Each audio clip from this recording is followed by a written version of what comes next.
We tend to think about songs as straightforward linear rides with a clear beginning, middle and end. Whilst this is true for almost all music out there, anybody who's tried scoring music for games has had to deal with a really unique challenge. How is it possible to write a soundtrack for a medium that, because of its interactive nature, has no definite pace or flow to it? I'm going to show some of the ways developers have been using this constraint to their advantage, writing adaptive music that reacts dynamically to players' actions. I think immersion is a word that gets thrown around a lot, but in this case I'm going to be talking about immersion as a sense of authentically existing in a game's world. The first game to really take advantage of this idea was LucasArts' point-and-click adventure game Monkey Island 2. The game used a clever piece of software called iMuse that, depending on where you were standing or who you were talking to, would add and remove instruments from the mix and change melodies.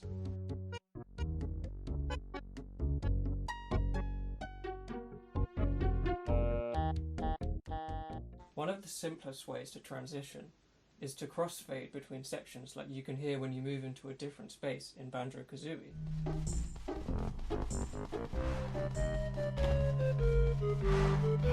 Many games also use systems that bring individual elements of a song in and out of the mix.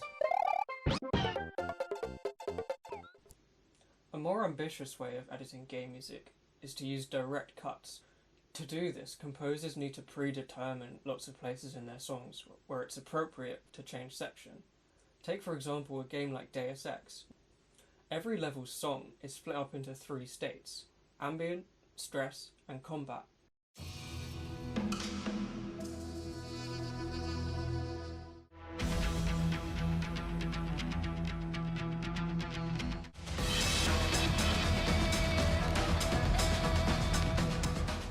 Composer Mick Gordon took this idea a step further, designing the music for the new Doom reboot in 2016. What makes it unique is that rather than just having a simple cut when you enter or leave a fight, every one of these loops is actually numerically rated on a scale between least intense and most intense.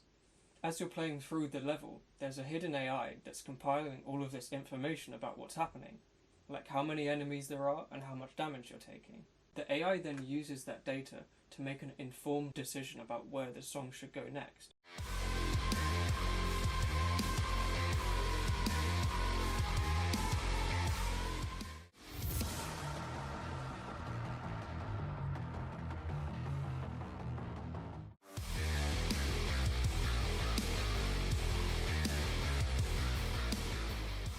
You'll hear songs repeated every time you play, but your expectations are always subverted by the shifting order of the riffs and build-ups. As games have grown in scale, it's become harder for composers to keep up with the sheer hundreds of hours some games are intended to be played for now. Take a massively multiplayer online game like EVE Online. Composers could never fill that void with enough unique music to prevent the game from sounding stale eventually. That's why the developers over at CCP Games are investing in a new system that doesn't require composers at all, but instead uses AI to generate music.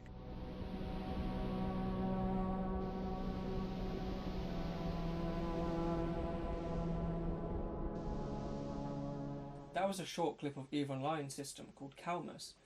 The problem is though, all music needs to be emotionally engaging, but emotion is way too nuanced of a concept to be programmed into a computer algorithm.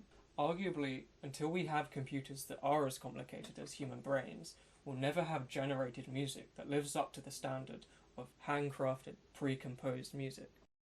By design, adaptive music goes mostly unnoticed by audiences, but I really think it's the key to making a captivating atmosphere. And although the technology to generate music isn't quite there yet, I think it's only a matter of time until we start seeing it applied in some really creative ways. The great thing about game music is that there isn't some end goal of total realism that devs need to be aiming for. It's not like anybody actually hears a soundtrack playing in their head, whether they're robbing a bank or catching a fish. So game makers should feel free to experiment with adaptive music without sacrificing the immersiveness of their projects. Choice and freedom are what set apart games from any other kind of art form, so I think it's essential composers do their best to combine the auditory, visual, and the tactile elements of a game into one cohesive experience. Thanks.